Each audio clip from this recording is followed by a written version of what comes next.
الرحمن الرحيم. قال الله تعالى: النبي أولى بالمؤمنين من أنفسهم. وقال النبي صلى الله عليه وسلم: لا يؤمن أحدكم حتى أكون أحب إليه من والده وولده والناس أجمعين.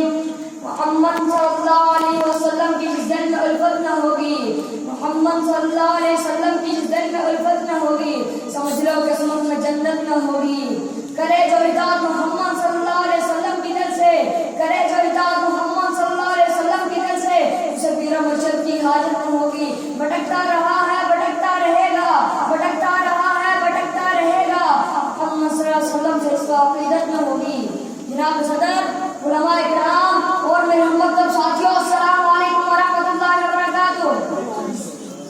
آج اس عنوان شان پر گفتگو کرنے کے لیے میں آپ کے سامنے کھڑا ہوں، وہ ہے میرا تو سب کچھ میرا نبی ہے.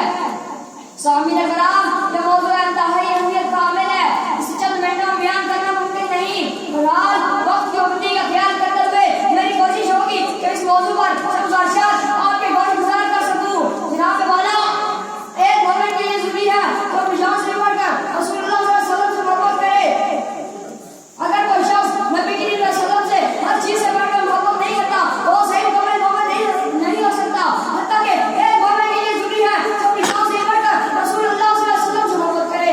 جیسا کہ ارشاد باری تعالیٰ ہے: النبی اولیٰ بالمؤمنین من انفسہم، کہ نبی کریم صلی اللہ علیہ وسلم مومنوں کے لیے اپنی جان سے بڑھ کر عزیز ہے. اور رسول اللہ صلی اللہ علیہ وسلم نے فرمایا: تم میں سے کوئی شخص اس وقت تک مومن نہیں ہو سکتا یہاں تک کہ محمد صلی اللہ علیہ وسلم اس کے نزدیک اس کے والدین اور اللہ تعالیٰ انسان سے زیادہ محبوب ہو.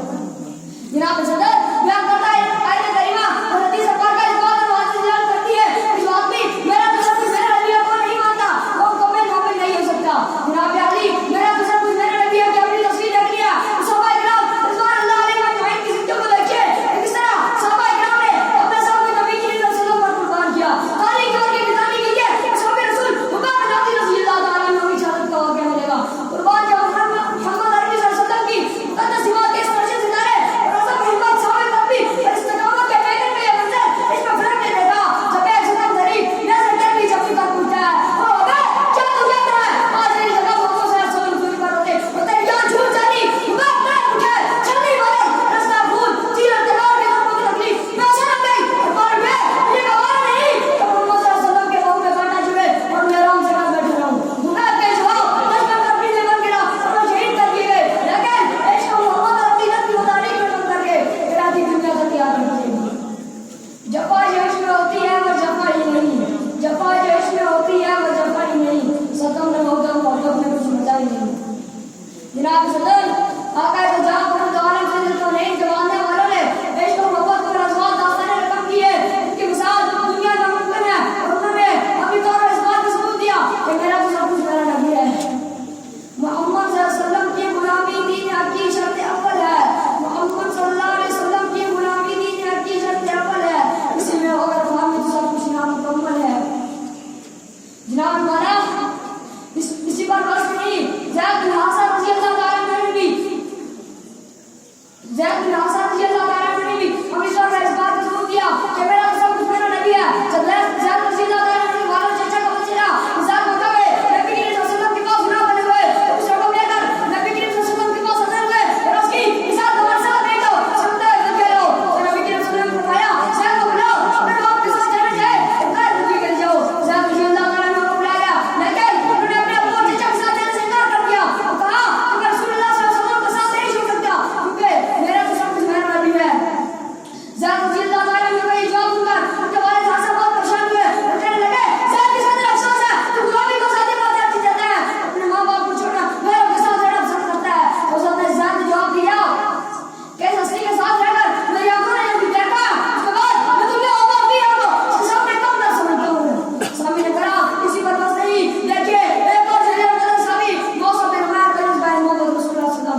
والعشر